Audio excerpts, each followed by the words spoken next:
Congratulations sa mga Facebook winners natin, yung mga sumali sa ating palaro. Nanalo kayo ng gabay medalyon. 5 winners, 5 gabay medalyon. Congratulations kay Ivan, kay Angelo, kay Rodel, kay Gilly at kay Nina. Mga kabayan, huwag kayong mag-alala kasi palagi tayong merong paraffol sa ating Facebook page. Kung interesado kayo, antayin nyo lang yung mga post. I-follow nyo ang ating Facebook page, nandito yan. At para sa mga winners, antayin nyo na lang mga kabayan, darating na ang gabay medalyon sa inyo at sana gawa din kayo ng reviews pagdating sa inyo ng product. Maraming salamat mga kabayan, mag-ingat sa mga scammers. Ang kwentong ito ay hangong sa totoong buhay. Mula ito sa isa nating kabayan na itago na lamang natin sa pangalang Lorenzo. Taong 1950. Negros Oriental. Napasuntok na lamang si Mang Donato nang dumating ang balita. Hindi nagtagumpay ang pinadalang manunugis. Tinunaw ang tangan na mutya, gayon din ang antingero. Batay sa ulat ni Lorenzo, hindi pa nakarating sa lugar. Inatake na ng hindi maipaliwanag na puwersa. Biglang nag-init ang katawan. Lumala ng lumala. Naging dahilan para sumabog ang kabuuan. Sa bilang na matanda, ito na ang pang-10.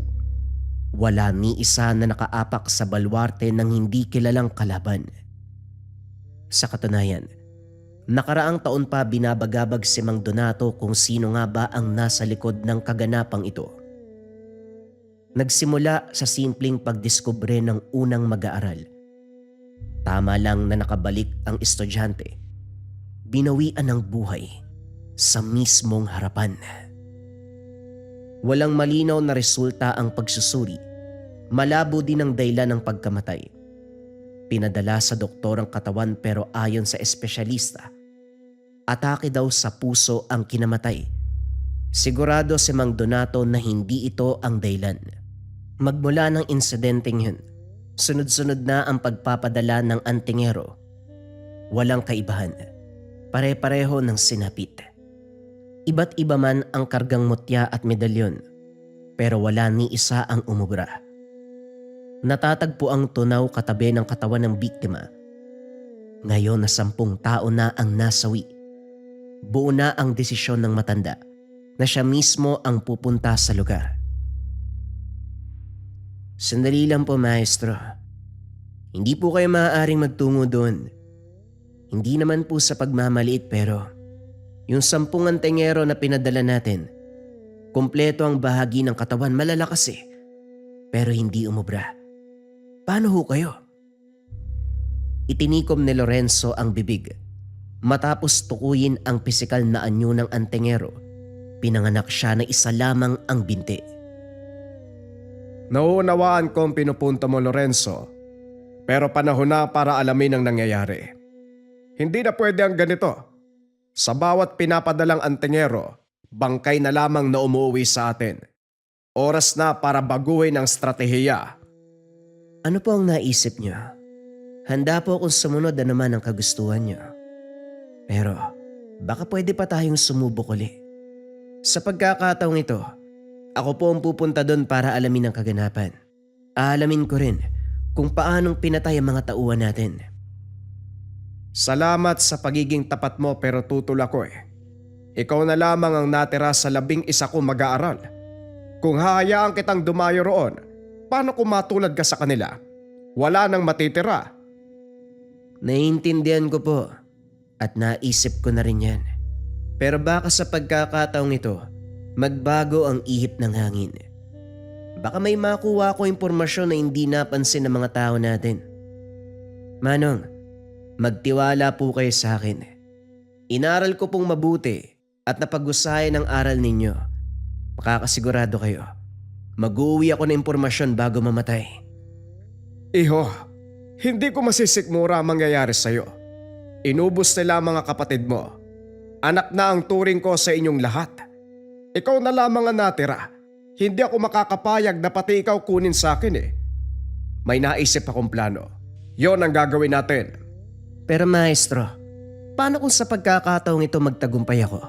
Subukan lang po natin. Hindi mo ba nauunawaan ang sinasabi ko, Lorenzo? 10 mag-aaral na ang namatay. Tapos ikaw, gusto mo rin ata eh. Pumirmi ka lang dito. Kagad namang kumalma si Mang Donato matapos mapagtanto ang pagtaas ng boses. Naunawaan naman ng binata ang reaksyon niya. Nag-aalala. Subalit nagpupumilit si Lorenzo.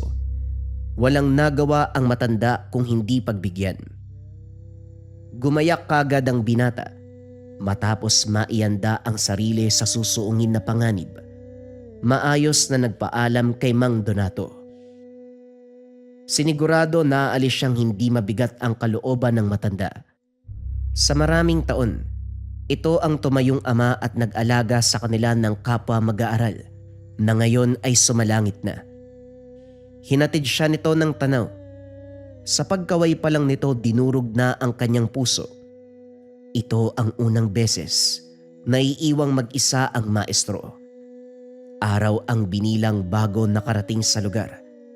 Hindi ito kabundukan, sadyang makapal na kagubatan. Maraming bakas na dinaanan ng mga tao at sa napapansin ng binata, para bang tinatawag siya ng mga ito. Nakiramdam sa paligid. Nang ilapat ang palad sa putik, hindi makapaniwala na hanggang sa panahong ito, hindi umaalis sa lugar ang kaluluwa ng mga yumao. Narinig ang boses ng mga kapwa mag-aaral. Damang-dama ang presensya nila. Sabihin niyo sa akin, sinong pumatay sa inyo? Sino ang umatake? Sino ba ang kalaban natin? Walang tugon ang mga kaluluwa. Palaboy-laboy ang mga ito sa gubat. Maya-maya pa ay kusang naglaho. Hindi man nakausap, sapat na rin ang saglitang pagpaparamdam. Dito humugot ng lakas ang binata para magpatuloy. Ilang oras na ring palakad-lakad sa gubat. Sa napapansin, kung gaano kalayo ang narating, ganon din ang pagkaligaw. Wala na siyang makitang daan. Wala na rin ang tinahak kanina. Sa madaling salita, kung sino man ang mapapadpad sa lugar na ito ay kinukulong ng hindi maipaliwanag na puwersa. Swerte na lang hindi pa sinugod si Lorenzo, kaya naman inabala ang sarili sa pag-oorasyon pang dagdag proteksyon. Malapit sa pumuntik pumwesto, sa bahaging may tubig sa paligid. Inilatag ang insenso, kandila, papel na pinagsulatan ng orasyon at ang manipis na kulay pulang tali. Matapos maianda ang lahat, umupo sa gitna si Lorenzo. Sinindihan ang 7 palito ng posporo. Sinimulan na ang orasyon. Nang sumunod na sandali may nabuong pananggalang. Nakapalibot ito sa binata at hindi direktang makikita ng ordinaryong tao. Pinagtibay niya ang lugar. Kaso nga lang napansin ang pumuslit na puwersa. Sumasabay sa hampas ng hangin. Maya-maya pa pinigtas ang tali. Nagmulat si Lorenzo. Humugot ng patalim sabay taga sa likuran. Pagtingin sa hawak na balisong, merong insektong nagwawala. Pinatay ito kagad. Nilibot ang paligid. Masyadong tahimik at masyadong malinis. Wala ni isang bakas ng kalaban. Ang meron lang, palaisipan kung saan galing ang atake. Dinaan sa ritual ang insekto, hindi ito mula sa barang o kulam o karanungan na alam niyang gumagamit nito bilang instrumento. Nang wala pa ring nangyari paglipas ng sandali, iwinaksi sa isipan, nagligpit na mga gamit at nagpatuloy sa paglalakad. Nagtayo ng barong-barong matapos makahanap ng maayos na pwesto. Hindi siya lumayo sa lugar kung saan may tubig. Katabi niya ang balon na kakatapos lang linisin. Tinambakan nito ng mga sanga. Nakampante dahil buhay ang balon. Dito rin kumuha ng tubig na pang-iinom. Sa pagsapit ng gabi, nakatambay sa labas si Lorenzo. Inaaliw ang sarili sa pagmamasid. habang inaantay na maluto ang inihaw na ibon. Hindi nagtagal ay may umaligid. Dito na alerto ang binata nang masipat ang figura ng tao. Binunot ang patalim sabay karga ng orasyon. Sinundan ng galaw ng anino. Kumakaripas, pero humihinto pagdating sa unahan para lumingon. Matapos nun, muling tatakbo para kumilos. Ganito ang sitwasyon hanggang sa nakarating sa paroroonan. Bumungad ang bulkan.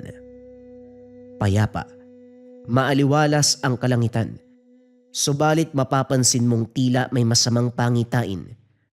Sa sandaling tumalikod para balingan ng pansin ang ibang bagay, nanlaki ang mga mata ng binata matapos may tumama sa pisngi. Pagkapa, nagdurugo ang daplis ng patalim. May aninong dumaan sa harapan. Sa sobrang bilis, hindi sigurado kung purong anino o kung anuman. Hindi ito dumikit o sumagi.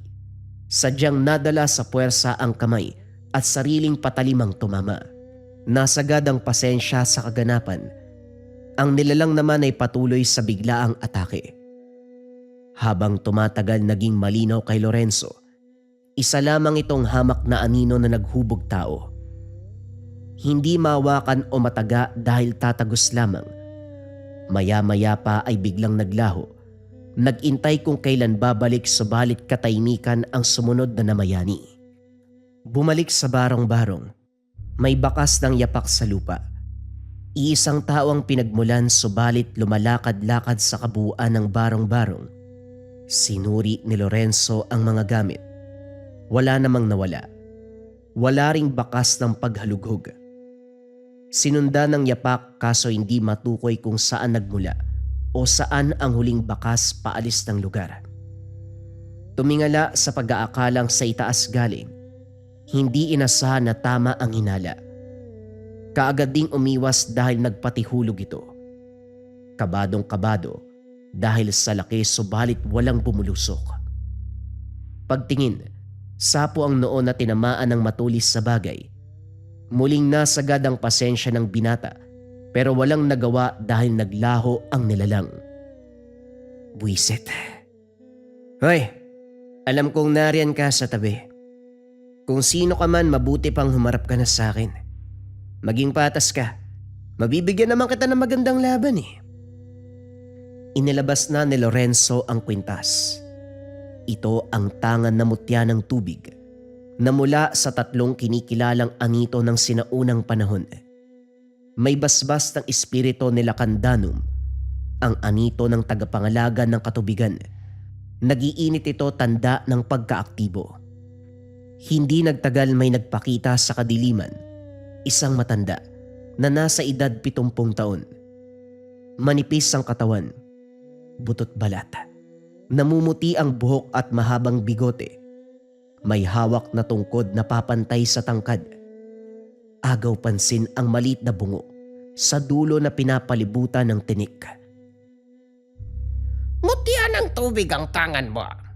Nararamdaman ko ang basbas mula kay Lacandanum. Ang bihirang mutya na pinagkaloob sa tapat na mag-aaral noong panahon ni Maestro Solario. Kung hindi ako nagkakamali, mula yan sa angkan ng taong yon, tama ba iho? Kumunot ang noo ng binata. Hindi inasahan na makikilala siya ng ganong kabilis. Paano mo naman nalaman ang tungkol dyan? At sino ka ba? Tanong ng binata. Pero hindi nagpakampante. Nanatiling alerto. Tawagin mo kong Bano. Mang Bano. Yan ang tawag sa akin magmula pa noon. Kilala ko si Maestro Solario dahil sa kanya ako nagmula. Dati ako mag-aaral. Kasabayan ko si Protasio, Benedicto, Solomon, Manolo at Pilimon. Mga sinaunang mag-aaral ng maestro. Napaisip si Lorenzo sa katauhan ng karap. Ang mga pangalan, narinig na sa kwento ng ninuno na sa Filemon. Isa sa binanggit ng matanda. Tama ito. Dating mag-aaral ni Maestro Solario ang mga yon. Kaso hindi sigurado si Lorenzo dahil kailanman hindi narinig ang pangalang Bano. Bago pa makapag-isip, sumagot ang matanda na animoy nababasa ang takbo ng utak. Marahil hindi ako naikwento ng lolo mo. Sino nga bang kikilala sa suwail na mag-aaral kagaya ko?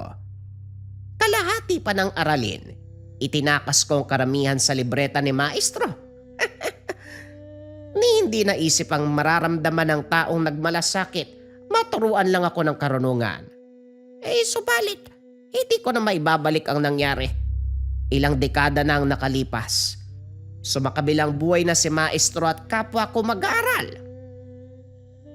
Habang nagpapatuloy sa kwento ang matanda, naglaro sa isipan ni Lorenzo na posibleng ito ang pumapatay sa bawat taong napapadpad sa lugar.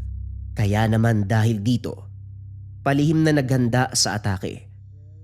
Nang lumakad ang matanda, humakbang si Lorenzo, kaso hindi maisagawa ang pagsugod sa biglaang paninigas ng katawan.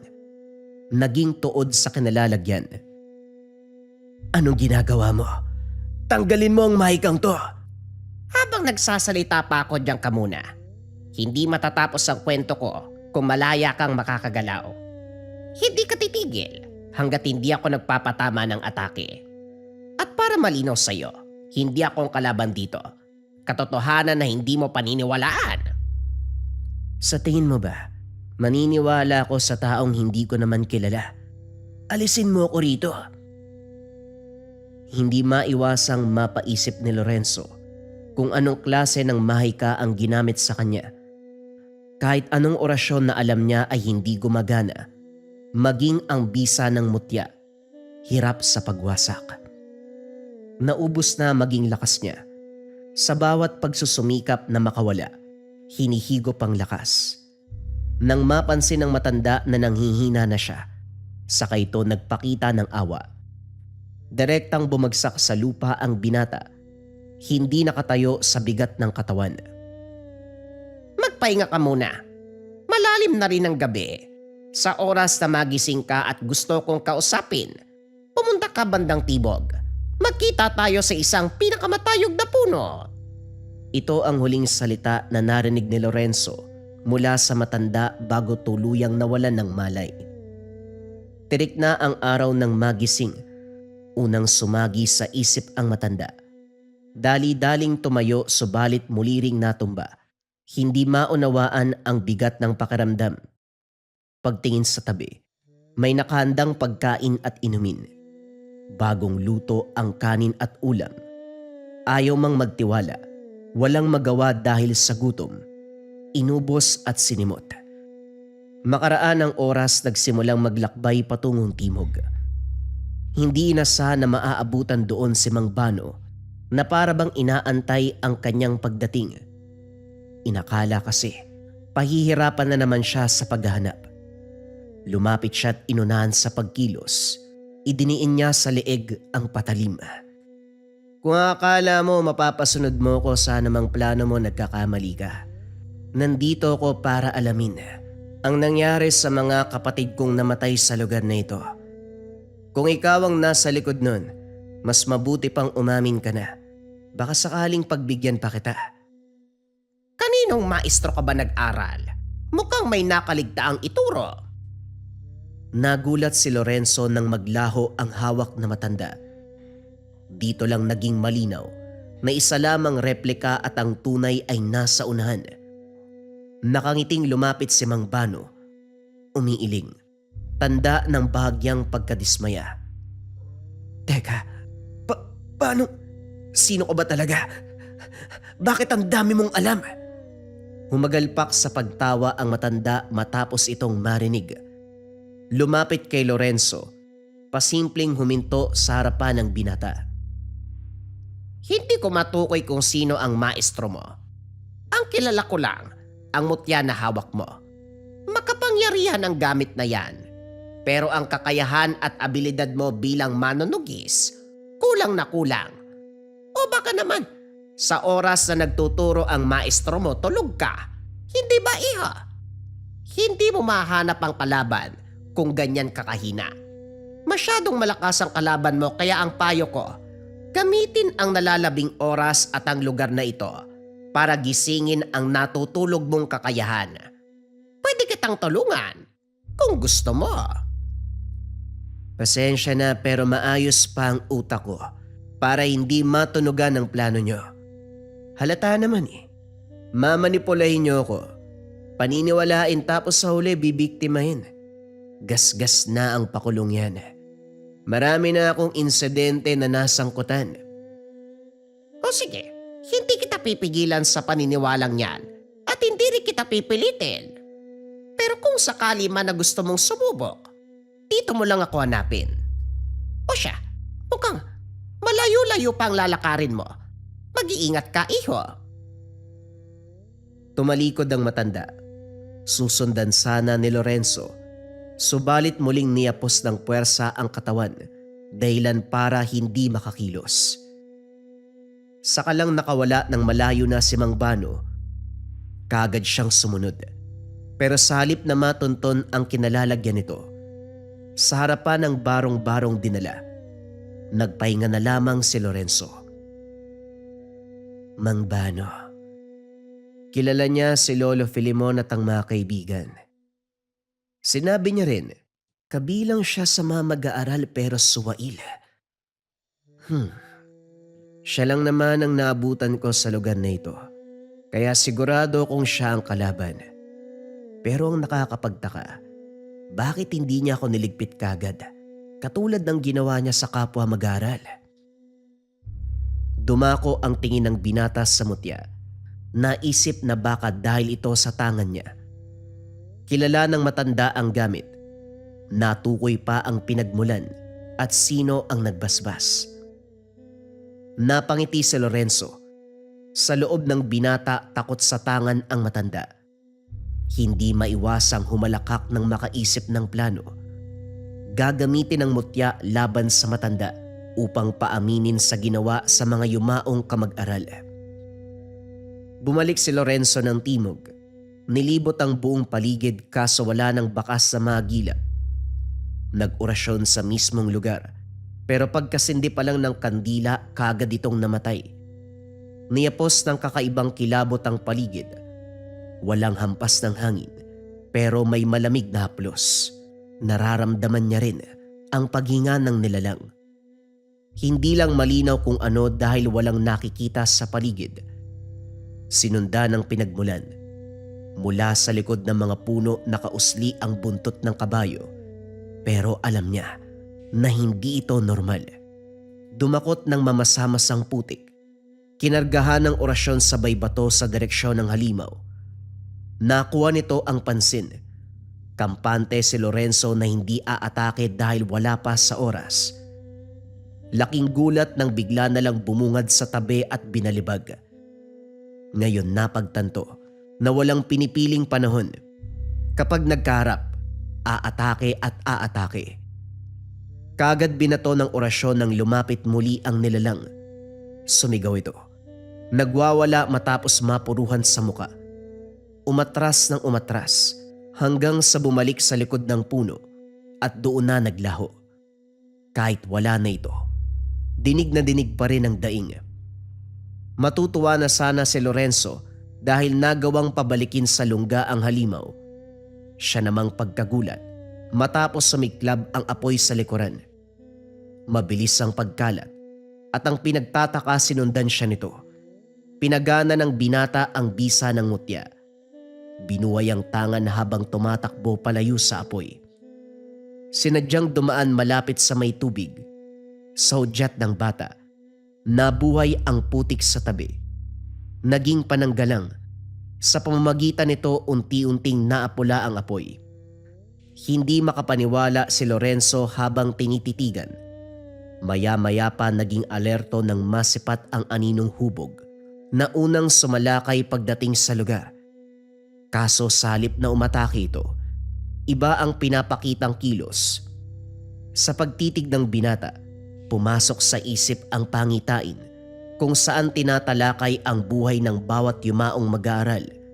Nadiskubre ang paraan ng pagkamatay. Lahat ng mga ito ang 10. Pare-pareho ang sinapit. Papasok pa lang sa kakawyan, sinasalubong na ng puwersa. Galing sa kapangyarihan ng apoy ang umaatake. Nagbabalat kayong hangin na direktang pumapasok sa kaloob-looban at nagkakalat ng sumpa. Walang nakakatagal kapag kumalat na ang init nito. Hindi lang buhay ang tinutunaw, maging ang tangan na gamit. Habol ni Lorenzo ang hininga. Hinahagod ang lalamunan dahil animoy may bumara. Ilang minuto ang lumipas bago kumalma. Nanatili sa kinakalagyan ng nilalang. Ngayon lang nalinaw ng binata ang itsura. Kung sa gabi ay purong itim. Ngayon na may araw ay parabang kristal ang katawan. Mahusay sa pagbabalat kayo. Kung hindi mo gagamitan ng orasyon, hindi makikita ang tunay na itsura. Walang muka. Parang kristal na hinugis tao lang. Sa puntong ito hindi takot ang dulot, kundi kagaanan ng loob. Pinaywatig na tila ba isang kakampi. Gayunpaman, hindi nagpakampante si Lorenzo. Ano pa ang inaantay mo? Kung umaasa ka magpapasalamat ako nagkakamali ka. Sa paningin ko kalaban ka pa rin. Dahil kung hindi mo ako susugurin una pa lang. Hinanda ng binata ang sarili para tapusin ang nilalang. Pero hindi nagawa ng bigla itong naglaho. Hindi nag-iwan ng bakas kung saan nagtungo. Pagkatapos naman ito, muling nasipat ang pag-apoy ng mga damo. Naging alerto dahil palapit sa kinaroroonan ng binata. Winasiwas ang mga kamay. Inihipan ng orasyon ng palad. Saudyat. Nabuhay ang tubig sa kalapit na putikan. Sumalubong sapoy. Pinagtibay man ng binata ang depensa, hindi pa rin magawang tapusin kagad dahil kinulang na sa tubig. Binitawan muna ang atake. Dali-daling bumalik sa barong-barong at pumwesto sa harapan ng balon. Sa puntong ito, magkabilang direksyon ang dinaanan ng apoy. Naningkit ang mga mata ng maaninag ang figura sa unahan. Nang luminaw, hindi na nagtaka kung saan galing ang apoy. Lumilikha din ng apoy ang tikbalang na ngayon ay papalapit sa kanya. Bago makaabot sa kinaroroonan ng nilalang, nagsagawa ng ritual sa tubig ang binata. Saudyat kumulo ang tubig sa balon. Dahan-dahang umangat at tinupok ang apoy.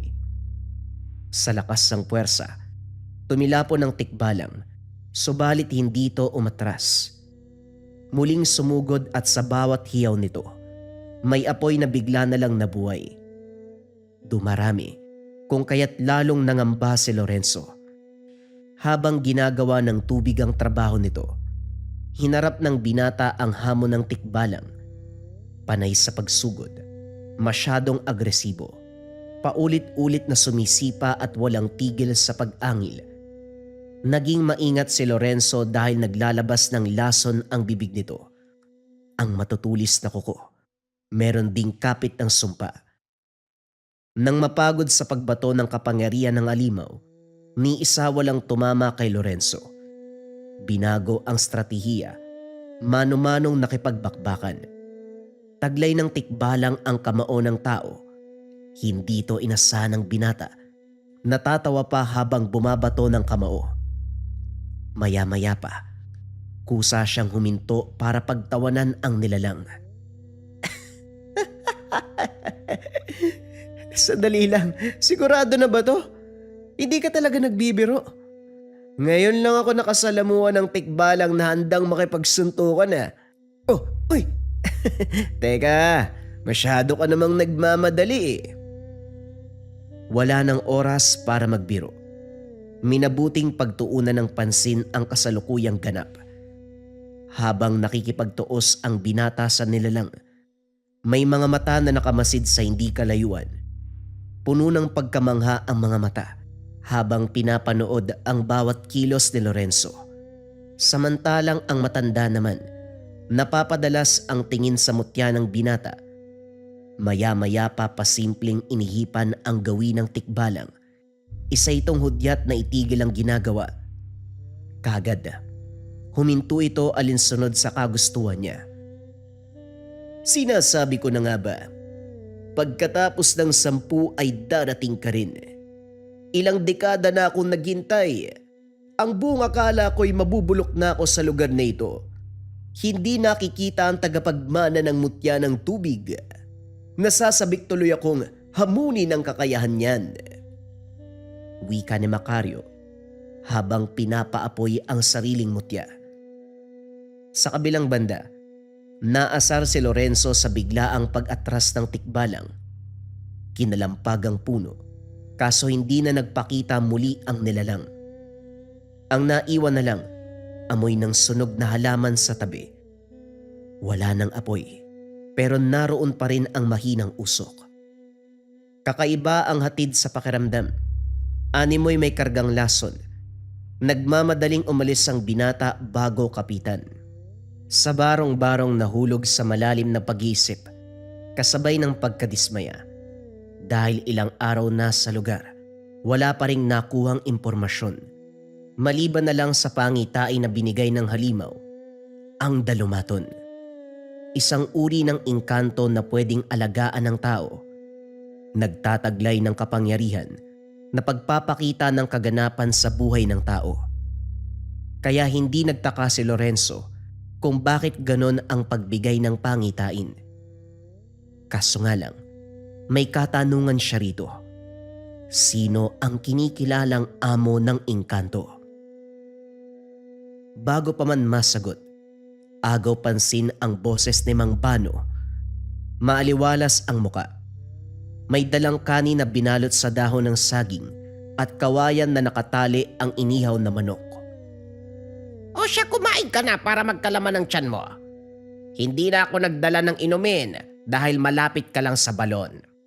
Tamang-tama ang pinili mong pwesto ah.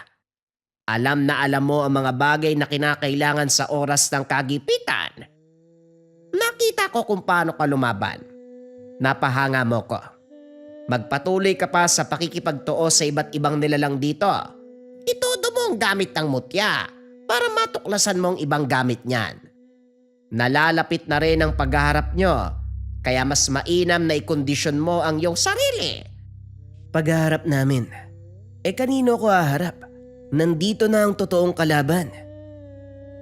Kikilos na sana ang binata para sumugod, kaso nga lang naunahan ni Mang Bano. Habang pinapanood kitang makipaglaban sa alagad na tikbalang ni Macario, nanonood din siya sa hindi kalayuan. Maniwala ka o hindi, ikaw ang inaantay niyang gumawi sa lugar na ito. Hindi ka ba napapatanong kung bakit buhay ka pa hanggang sa mga oras na ito?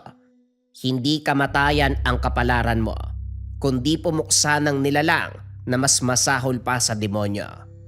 Sinasabi ko, iho, apoy ang kalaban mo. Apoy laban sa tubig ang magiging ganap dito. Siguro, masasabi mong magiging madali dahil naaapula ng tubig ang apoy. Pero huwag kang magpakampante. O siya, iiwan na kita. Makikita mo ako sa susunod pero doon sa bukana ng kakahuyan. Mag-iingat ka. Hindi nakapagsalita si Lorenzo, ni wala man lang pumasok sa isip sa sinabi ng matanda. Pinanood niya ito habang lumalayo. Sa kabilang banda, hindi maiwasang matawa nang mapagtanto ang kaganapan. Ngayon lang naintindihan na nakaharap na ang puwersa ng kalaban. Nasasabik siya na makaharap mismo ang sinasabing Macario. Matapos makapag-isip, lakas loob na bumalik sa lugar pagsapit ng dilim. Sa pagkakataong ito, nagbitbit ng tubig mula sa balon. Pagdating sa lugar, sumalubong kagad ang mainit na temperatura. Ilang sandali pa lamang nakatayo pero butil-butil na ang pawis. Kagad pumapakawala ng orasyon ng binata. Sa kabutiang palad naibsa ng pakiramdam. Tinignan ng paligid. Bawat daon at puno ay pwedeng lumiyab anumang oras. Kapansin-pansin ang pagtuyo nito. Idagdag pa ang hampas ng mainit na hangin. Hinanda ng binata ang sarili. Hindi nagtagal, nagsimulang magkasunog. Nagsimula ang apoy sa itaas ng puno, isa-isang natambaka ng sanga. Nakaiwas naman, pero nangamba ng palibutan na ng apoy. Mula sa unhan, lumitaw ang figura ng matanda. Nung una inakalang si Mang Bano, pero habang tumatagal, ibang muka ang naaaninag. Walang ibang pumasok sa isip kung hindi si Macario. Hindi siya sigurado pero dahil sa pagpapakilala nito, naging malinaw. Tama ka. Kukumustahin ko sana si Donato, pero parang wala ka ng balita sa lumpong yon magmula nang umalis ka papunta rito. Ano nga ang pangalan mo, Lorenzo? Tama ba? Ikaw lang naman ang nag-iisang apo ni Pilimon, ang pinasahan ng mutya ng tubig. Nakita ko kung paano kang gumalaw. Hindi ko itatanggi na nakakamangha. Mahusay. Mabibigyan mo ko ng magandang laban. Pero bago tayo magharap, kayanin mo muna ang hamon ng paligid. Wika ng matanda bago naglaho muli. Hindi magawang sundan sa siklab ng apoy. Pakiramdam ni Lorenzo nasa loob siya ng bulkan. Nang masipat ang bulkan sa hindi kalayuan, hindi tuloy maiwasan na totoo ang naisip. Isinantabi. Hinanda ang sarili kung paanong lampasan ang hamon. Binuksan ang baunan na may lamang tubig. Dumakot siya ng lupa. Kinargahan ng orasyon at hinayaang sipsipin ang init ng apoy. Sa ngalan ng tubig na nagmula sa basbas nila kang dahom, tupukin ang apoy. Winasiwas ang mga kamay upang gumuhit ng simbolo sa hangin. Sinundan ng ilang beses na pag-ihip upang pagtibay ng depensa. Maya-maya pa, unti-unting humupa ang paligid. Inubos ng puwersa ang pagliyab. Napabuntong hininga si Lorenzo nang maapula ang apoy. Hinanap kagad si Macario. Kaso nga lang walang ideya kung nasaan ito. Hindi sumuko. Lumakad ng lumakad. Sinuri ang bawat masukal na bahagi. Sa napapansin ng binata, bawat puno ng balete may marka ng kalmot. 3 kuko ang rumihistro at may bakas ng dugo. Dinama at sinuring mabuti. Dito napagtanto na lungga ng mabangis na nilalang. Maya-maya pa, dumagungdong ang malakas na tungal. Baboy Ramon na nanlilisik ang mga mata. Naglalabasan ang matutulis na pangil. Walang preno, dere-derecho sa pagsugod. Nakailag man ng una, hindi pa rin nakaligtas sa sumunod na atake. Tumilapon matapos sinuwag. Damang-dama ng binata ang matulis na sungay. Hindi man nagtamo ng sugat, dama pa rin ang pinsala. Muling sumugod pero sa pagkakataong ito, biglang dumami. Natigilan si Lorenzo, hindi malaman kung sino ang uunahin. May sumusulpot sa likod, sa tabi at sa harapan. Hindi pa tumalab ang orasyong binato. Naipit siya sa uli. Hindi makahinga sa walang tigil na pagsuwag ng halimaw. Bumabaon na siya sa lupa. Maya-maya pa, lumitaw ang dalumaton.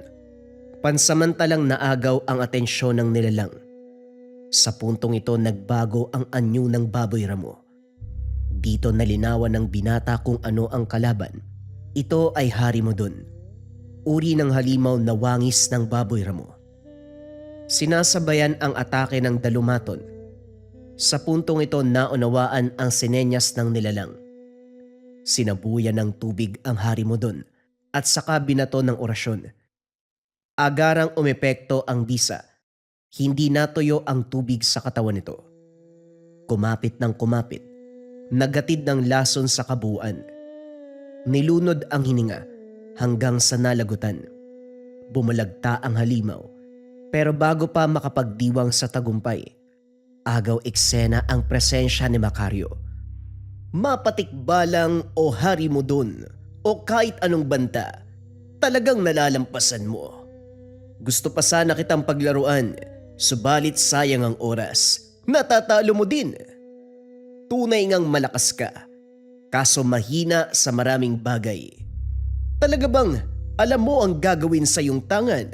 Hindi mo alam ang 100% ng bisa ng gamit. Gusto mong malaman kung hanggang saan ang alam ko? Bakit hindi mo subukan? Maglaban tayo at ikaw ang bahalang umusga. Ganyan din ang ugali ni Pilimon ng kabataan.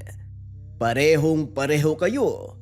Puro hamon pero kulang sa lakas. Tama ka. Bakit hindi natin subukan ang kakayahan mo? Tignan natin kung maaapula ng tubig ang apoy. Matapos magsalita, nagsimulang magkasunog sa iba't ibang bahagi ng paligid. Hindi na natakot si Lorenzo. Ilang beses nang nakasagupa ang apoy. Hindi na nagdulot ng sindak sa kanya. Nakuha pang pagtawanan ang presensya ni Macario, bagay na ipinagtataka ng matanda. Pasensya na ho ha. Wala naman talagang nakakatawa pero gusto ko lang tumawa. Sa lagay mo dyan, ni minsan ba hindi ka natusta? Parang nasa loob ng katawan mo ang apoy ah. Buhusan kaya kita ng tubig. Lapastangan. Walang nagsasalita ng ganyan sa akin kung hindi ikaw lang. Alam mo ba kung anong mangyayari sa taong katulad mo? Tusta. Kagaya ng sinasabi mo. Pinalakas ni Macario ang apoy sa paligid. Umabot ito sa paanan ni Lorenzo. Subalit kanina pa naglatag ng depensa ang binata. Hindi siya masasaktan ng apoy, ni magkakaroon ng pinsala. Nanatili siyang nakatayo, samantalang sumasambit ng orasyon ng isipan. Inalala ang mga salitang tinuro ng ninuno. Habang dinarama ang presensya ng mutya, para bang sumagi sa katawan ng binata ang espiritu ng mga ninuno. Sanib puwersa. Ang apoy na nagliyab ay unti-unting nahawi. Nagbigay daan kay Lorenzo tungo sa kinaroroonan ni Macario. Wala nang sali-salita. Agarang umatake. Kaso nga lang nasalo ng matanda ang kamao. Maigpit itong pinigilan. Sa puntong naglapat ang kamao ng dalawa. Naglalaban din ang puwersa ng tubig at apoy. Ganyan nga. Ibuhos mo ang lakas. Ipakita mo kung sino ka. Ipamalas mo ang mutya. Ngumingiti ka pa, pero alam kong kinakabahan ka na. Huwag kang mag-alala. Kahit papano may natitira pa akong respeto sa isang matanda. Sabihin mo sa akin, bakit mo pinatay ang mga kasamahan ko? Bakit mo sa akin tinatanong? Bakit hindi sa makasarili mong maestro? Ilang taon ka na kay Donato, pero parang hindi mo siya kilala. Pangalan niya lang yata ang alam mo. Diniin ni Lorenzo ang lakas. Bagyang umatras ang matanda. Tumatawa man ng itsura, pero mahahalata ang takot sa muka. Sabihin mo na lang kasi, 10 buhay din ang kinuha mo, kaya sigurado ko may dahilan ka. Ano yon? Tinaas ng gusto ni Lorenzo ang atake. Nagsimulang mamasa ang katawan ng matanda. Matapos kumapit ang bisa. Pinakiramdaman, nakasalang sa kumukulong tubig. Dito unti-unting bumigay para isalba ang sarili. Oo na, magsasalita na ako. Ibaba mo ang depensa, hindi ako makahinga. Magkakilala kami ni Donato. Siya ang dahilan kung bakit ako nagkaroon ng mutya. Tinuruan niya ako. Nilaso ng utak hanggang sa niyakap ang kasamaan. Siya ang nagtulak sa akin na kalabanin ng grupo ng ninuno mo. Apoy laban sa tubig. Dahil gumagawa siya ng eksperimento kung paanong matatalo ng apoy ang tubig. May mutya rin siya ng apoy. Nawalan na ito ng bisa dahil hindi nagagamit sa tama. Pinadala niya ang mga mag-aaral sa lugar na ito para hanapin ako.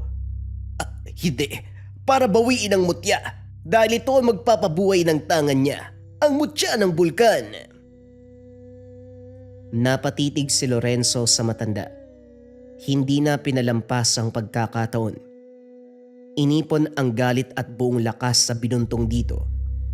Walang nagawa ang mutya ni Macario. Sinakop na ng tubig ang kabuuan. Nanlumo ng matagumpay na mahablot ng binata ang tangan. Dilat ang mga mata na napaluhod. Dahan-dahang humandusay. Wala nang salitang maririnig. Maya-maya pa ay nalagutan ng hininga. Mariin na kinuyom ni Lorenzo ang mutya ng apoy. Damang-dama ang paggalit ng enerhiya.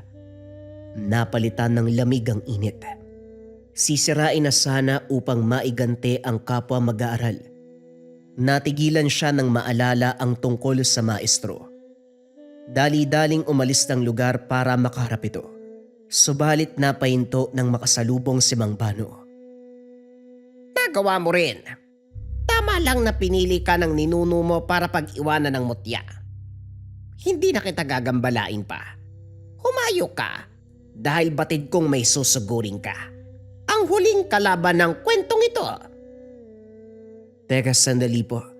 Alam niyo po ba ang tungkol dito? Sino ba talaga kayo? Diyan lang ako nakatira sa tabi-tabi. Ano man ang nangyayari sa lugar na ito, alam na alam ko. Para sagutin ang katanungan mo. Oo, alam ko simula pa man.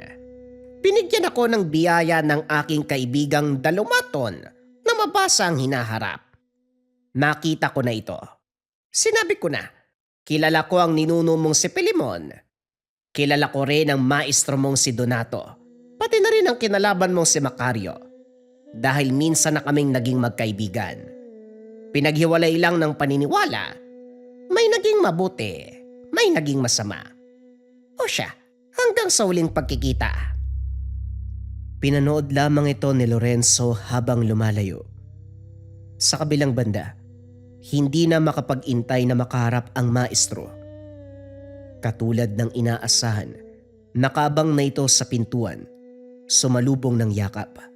Tuwang-tuwa sa pagbabalik, pero hindi may kubli ang pangamba. Nauunawaan ni Lorenzo kung para saan ito. Papalis pa lang siya nung araw.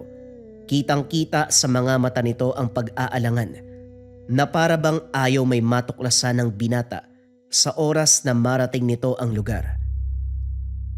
Ilang araw kang nawala. Nag-alala ko, nangayayat ka na. Halika, naganda ako ng pagkain. Ay sus Mariose, pagdumi ng damit mo. Kumain ka lang dyan. Iahanda ko ang paliguan. Kahit hirap sa paggamit ng saklay, minabuti pa rin kumilos ni Mang Donato. Napabuntong hininga si Lorenzo. Kanina pa nagpipigil na sumbata ng matanda. Hindi rin magawang kumain dahil sa nararamdaman. Nang makapa ang mutya ng apoy ni Macario, hindi na pinigilan ang sarili. Nalaman ko ang dahilan kung bakit pinaslang ang mga kapatid ko mag-aral. Sa pagkakaalam natin, may kalaban doon na dapat puksain. Pero ang totoo, matagal na naming kasama ang pinakakalaban. Nakita ni Lorenzo kung paanong natigilan si Mang Donato. Umayos ito ng tindig at tumarap. Sinubukan pang linlangin ang pag-iisip ng binata pero hindi na nagpatinag. Ano man ang narinig mo kay Macario o kay Bado, hindi yun totoo. Walang katuturan ng sinasabi nila. Gusto ka nilang paikutin. Sa tingin mo, magagawa ko ba ang bagay na yon? Hindi ko lang kayo mag-aaral. Tinuruan ko kayo. Mga anak ko kayo eh. Mahal na mahal ko kayong lahat. Hindi ka pa rin aamin kahit huling-huli ka na. Manong tama na. 10 kapatid ko ang pinaslang mo. Ngayon nauunawaan ko na kung bakit mo kami kinukubinse na pag-aralan ng mga turo mo. Gagamitin mo pala kami laban sa kaaway. At ngayon akong natira, mabuti na lang malakas yung mutya na pinamana sa akin. Kundi mamamatay din pala ako. Napabuntong hininga si Mang Donato. Dito unti-unting nagbago ang ugali ng matanda. Direktang tumitig sa mga mata. Wala ka talagang respeto sa akin oh. Tinawag mo kong Manong. Wala kang utang na loob, Lorenzo. Ako ang nag-aruga sa'yo.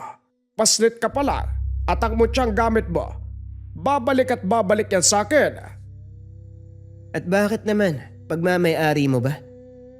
Hindi mo na ako maloloko. Sinabi mo noon na lahat ng tanga naming mga mag-aaral mo ay susuko sa'yo. Pagdating ng panahon yun, hindi po ba? Dumating na ang panahon pero hindi para isuko ang gamit, kundi para puksain ka. Hindi ako makakapayag na mauwi sa walang pagbubuhis ng buhay ng mga kapatid ko. Nagpakawala ng atake si Lorenzo. Agad namang dumepensa ang matanda. Kaso nga lang sa lakas ng puwersa at kulang sa balanse, tumilapon din. Inilayo ng binata ang mga kagamitan nito hanggang sa wala nang natira kundi ang karunungan sa orasyon. Wala kang mutya dahil nawalan na ng bisa. Ano nang gagamitin mo? Alam mo rin na hindi uubra ang orasyon mo sa akin.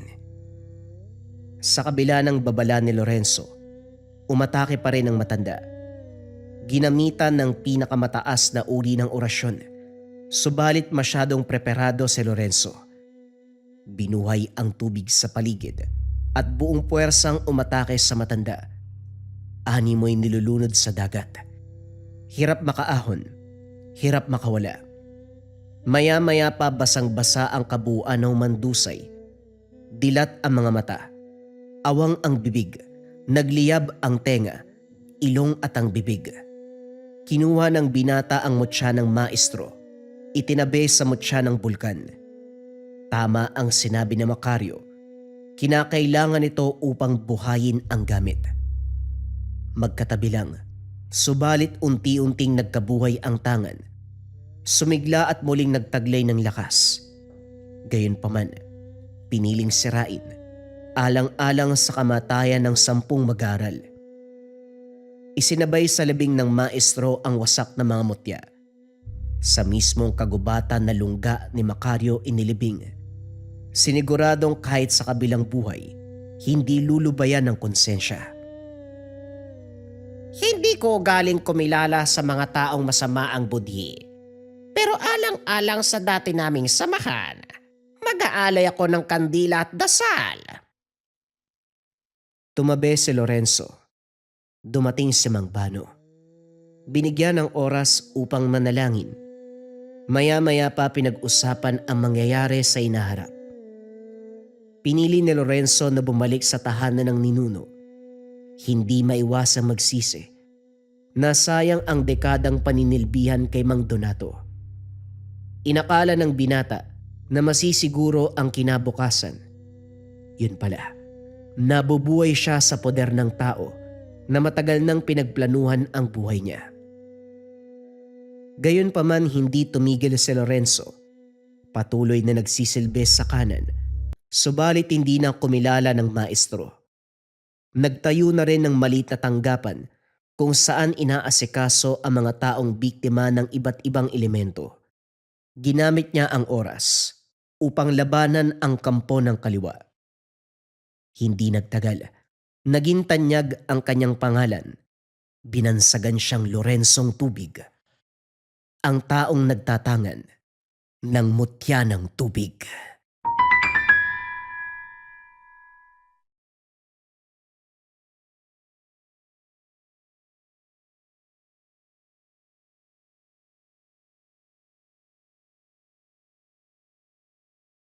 Mga kabayan, hinahanap niyo ba ako sa Facebook? Narito ang Facebook page ko. Mga kabayan, kung interesado rin kayo makakuha ng mga medalyon, bracelet pang proteksyon, pampaswerte, pang kalusugan, diyan ako namimigay sa ating Facebook. Basta mag-follow lang kayo, antayin nyo yung mga post kung paano makakasali sa raffle kasi nagbibigay din ako ng cash prize, mga pangbigas, yan. Basta naka-follow kayo sa ating Facebook page, sundin nyo lang kung anong kailangan doon sa post. Follow na mga kabayan. Top 5 items na kailangan mo sa Lika Merchandise ngayong 2026. Simulan natin kaagad sa number 1. Number 1, Gunita Bracelet for Good Health Bracelet. Yung energy and vibration na ina-attract ng ating Gunita Bracelet ay nakakatulong sa pagpapaganda ng kalusugan. Laging tandaan mga kabayan, para saan ang ating mga swerte, kayamanan, kung hindi maganda ang ating kalusugan. Kung ang priority mo ay magandang kalusugan, energy and vibration na ina-attract, dito ka sa ating Gunita Bracelets. Number 2, ang ating Gintong Gabay o Gabay Medallion Ethnic Version. Pareho lamang ng bisa to mga kabayan, sa designs lamang siya nagkaiba. Ito Gintong Gabay, ito naman ethnic yung approach. Ang bisa nito mga kabayan ay pampaswerte at gabay sa career, health, love life, and finance. Kung nangangailangan ka ng swerte at gabay sa 4 na aspeto ng buhay ngayon 2026, kung kailangan mo ng guidance sa araw-araw ngayon 2026, dito ka sa top 1 necklace natin, ang Gabay Medallion pangkalahatan. Pili ka na lang ng designs kabayan. Number 3, syempre hindi mawawala ang depensa spiritual mga kabayan. Meron tayong kalusugan at gabay sa araw-araw pero kailangan din natin ng depensa spiritual. Kontra sa lahat ng negative energy, kontra kulam, barang, tigalpo, palipadhangin, usog o kahit anong masamang uri ng sumpa. Ito ang Maracuyo Bracelets mga kabayan. Nandito din yung tinatawag nating rebuelta or sumbalik. Kung ano man yung sumpa na ibinigay sa inyo, ibabalik doon sa taong nagbigay. Kaya sobrang trending ng ating Maracuyo. May 4 na kulay kang pagpipilian. Pwede tong lava na may gintong San Benito, pwede tong white na may gintong San Benito, pwede tong brown na ethnic version at black na ethnic version. Pili ka na lang, kabayan ko. Number 4, Gintong Palay Money Amulet. Ito bagay na bagay itong coin na to mga kabayan para sa mga tao na ayaw naman na nagsusuot ng kung ano-ano. Baliktaran ng simbolo, ang bisa nito ay pampaswerte sa pera, for dreams manifestation, kung may mga kahilingan ka na gustong matupad ngayon 2026, for abundance and for prosperity. Sobrang simple lang nito, iipit mo lang siya sa wallet mo, dalhin mo lang palagi, ilagay mo sa gabay pulantela pouch, basta dala-dala mo. Let it work for you kabayan. Gintong Palay Money Amulet. At syempre mga kabayan ko, ang panglima, hindi mawawala ang Kaluban de Pampaamo. Pampaamo sa tao, pampaamo sa negosyo. Kung feeling mo nasa toxic environment ka kabayan, ikaw lagi yung napapag-initan, laging galit yung partner mo, laging galit yung boss mo, laging galit yung mga katrabaho mo, sa'yo lagi sinisisi ang mga bagay-bagay, magkaluban de pampaamo ka. Pampaamo sa tao, pampaamo sa negosyo. Bagay din to sa mga nasa sales or sa mga tao na palaging merong kausap para mabilis kayong makapagpalagay ng loob ng taong kausap mo. Sobrang simple lang. Itong kaluban, gawa to ng mga katutubo sa Negros, pero may mga sangkap pa ito sa loob. Dadalin mo lang kabayan. Let it work for you. Lagay mo sa bag mo, lagay mo sa bulsa mo, basta dala-dala mo lang palagi. Yon ang ating top 5 items na kailangan mo ngayon 2026 sa Likha Merchandise. Kung interesado ka kabayan, pwede mo i-click yung yellow basket sa baba. Pero if ever na walang yellow basket, i-search mo lang ang shop ng Likha Merchandise. Ingat sa mga scammers.